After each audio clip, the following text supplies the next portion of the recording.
Vamos lá, galera, resolvendo aí a questão 1 da página 142, a questão diz o seguinte: sobre as grandezas escalares e vetoriais, responda as seguintes questões.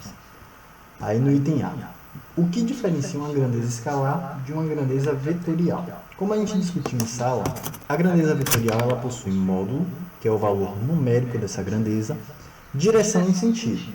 Nós já discutimos que essa direção é vertical ou horizontal, e esse sentido é o sentido positivo do movimento ou o sentido oposto, que seria o sentido negativo.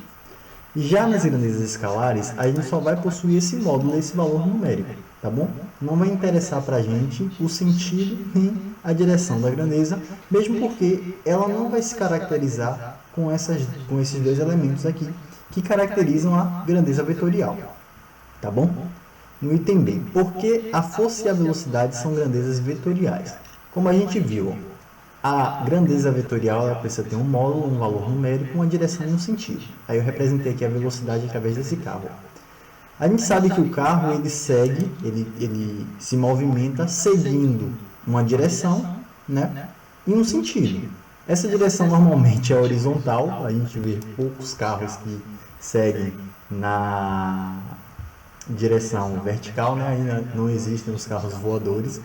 E o sentido pode se alterar, né? Se eu considero que esse é o meu sentido positivo, o sentido negativo seria o oposto a ele, tá bom? E assim vice-versa. A força, o mesmo entendimento, tá bom? Essa força, ela tem uma intensidade, um módulo, né? Uma direção e um sentido. Por exemplo, essa formiga aqui, ó, ela está exercendo uma força nessa direção e nesse sentido aqui da seta, tá bom? Então, por isso, a velocidade e a força são grandezas vetoriais. E no item C, porque a temperatura é uma grandeza escalar. Quando a gente mede a temperatura de algum objeto, a gente só está preocupado, né, de algum corpo, de algum objeto, a gente só está preocupado com esse valor numérico aqui que nos é dado. Mesmo porque, quando medimos a temperatura, essa temperatura ela não possui uma direção nem um sentido, né? Nem faz sentido a gente buscar uma direção ou sentido para a temperatura. E aí, isso caracteriza ela como uma grandeza escalar, o que é diferente da grandeza vetorial. Por exemplo, um rapaz caindo da escada.